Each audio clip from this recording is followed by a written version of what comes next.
Man United beat Man City, and Amorim was the problem, right? That's why Man United is winning again. You know, they bring in Michael Carrick, and now this team is playing great football again, playing with their Man United DNA, and everyone has been going in on Amorim, saying, look, see, it's Amorim was a problem, but Man United looked really good against Man City, and this was always going to be a match that I wouldn't be surprised if they won, partly because, you know, you got the new coach energy, and then you're playing at home against Man City, and we know that Man United play a lot better when they're playing against teams that play with the high line. It's going to give a lot of space, and that's why we saw Mbomo start, Dorgu, and Ahmad start, because a lot of pace on those wings.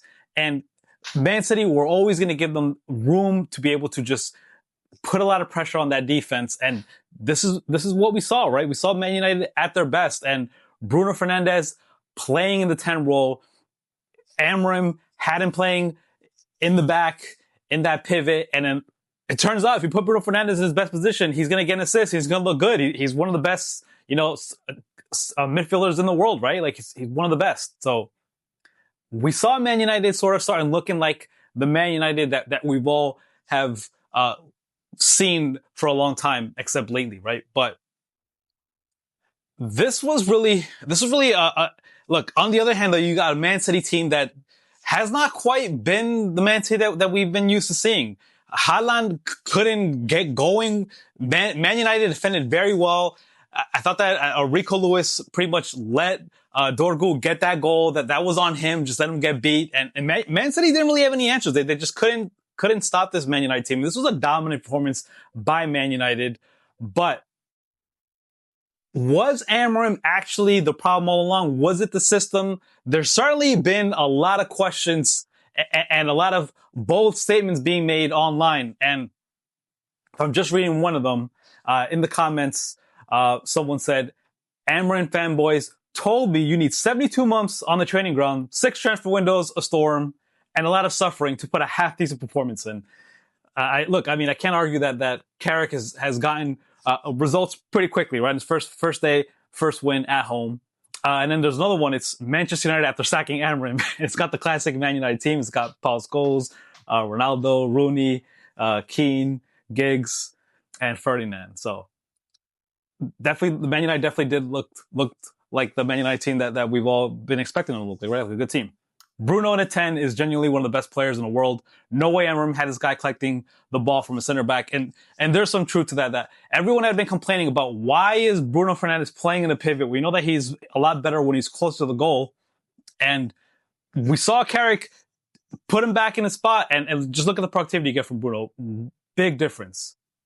And then somebody else said, hire Amorim again. This time, don't sack him. Find a cannon, put him inside, and fire him into the outer space. A disgrace of a manager.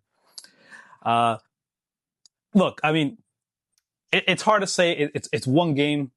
Carrick looks good, and winning against Man City, and the players were definitely, you know, up for this match.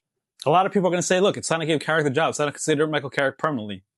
I think that we're going to see that Man United are definitely going to look a lot better.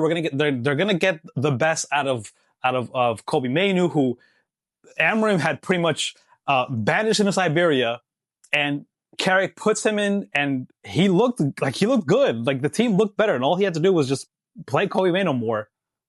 But and this comment really does sum it up: is it's all fun and games till we play teams that sit in the low block. That's our real struggle. Sincerely hoping Carrick figures that out, and that's really what it comes down to. Because yes, we know that Amorim definitely didn't get the best out of this team, and Carrick so far does look like he has been able to do that. But the real question is, when they're playing teams that sit in the low block, when you're playing, West Ham, Everton, those non-enforced, those are, the Sean Dyche team, that's going to be hard, right? When you're playing those teams, they're going to sit back, and Man United don't have that room.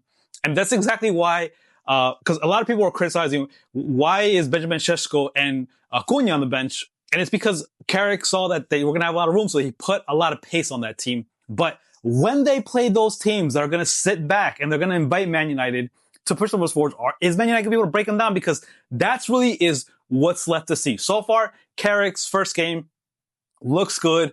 Sir Alex Ferguson was happy. Everyone was happy at Old Trafford, right? Man United win a derby at home, but the real test is going to be when they're playing those teams that sit back. Can they score those goals? Can they win those matches?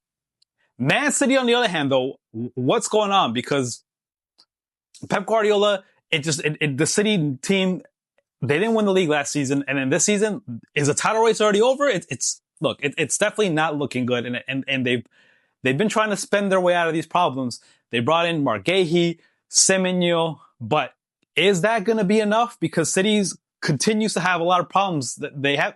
Haaland started off pretty strong, and then he's kind of cooled off a bit. And I've been saying this, that they go as far as Haaland goes. If Haaland's not scoring goals, this team is struggling.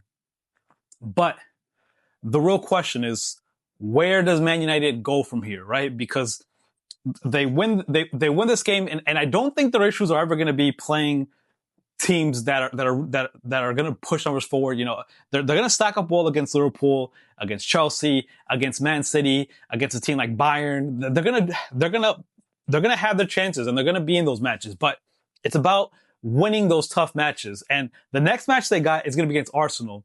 That's going to be a real tough test for them, because it's going to be against the best team in the Premier League. I do think that Man United will probably do well in that match for the same reasons. Arsenal are definitely going to put some numbers forward, but they are a lot better defensively. So we'll have to see what happens. But what are your thoughts about this match? Did you like what you saw from Michael Carrick? What's going on with City? Let me know your thoughts in the comments. Don't forget to like and subscribe.